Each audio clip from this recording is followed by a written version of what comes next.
Pinaplansya na ng PNP, katuwang ang iba pang ahensya ng pamahalaan ang maayos at mapayapang barangay at SK election sa October 30. Yan ang ulat ni Patrick De Jesus. Eksakto 2 linggo bago ang barangay at sangguniang kabataan election sa October 30, tinalakay sa Command Conference ng Philippine National Police ang iba pang paghahanda na kinakailangang ilatag. Idinaos din kanina ang Multi-Sectoral Peace Assembly kasama ang COMELEC, iba't ibang ahensya ng pamahalaan at mga grupo para sa mitiing maging maayos ang BSKE. Tinututukan ng mga barangay na nasa ilalim ng red category na umabot na sa higit 300. 15 election-related incidents na rin ang naitala ng PNP kung saan biktima ang mga incumbent o tumatakbong barangay officials. Habang sa gun ban, higit 1,000 armas na ang nakumpiska at naaresto matapos lumabag. Dahil 5 taon muli matapos magkaroon ng BSKE, inaasahan ang pagkakaroon ng tensyon sa pagitan ng mga kandidato at kanilang taga-suporta, bagay na nais maiwasan ng PNP.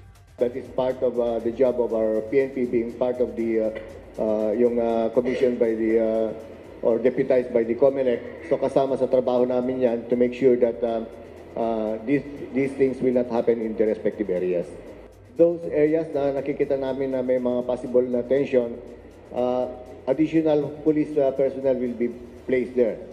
Pinaalalahanan din ng kapulisan na huwag makisangkot sa partisan politics, bagay na dapat din umanong sundin ng mga local chief executive. That includes even to the local government chief executives, kung may mga ma-involved man, dapat hindi sila magpapagamit. That is our instruction.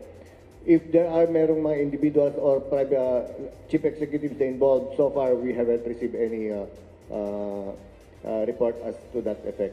Mananatili namang nakataas ang heightened alert matapos ang eleksyon, lalo't kasunod nito ang undas at ang mahabang holiday. Ang kapulisan po ninyo ay hindi po bumababa yung alert. Parati po kaming alerto para makapag-enjoy po ang ating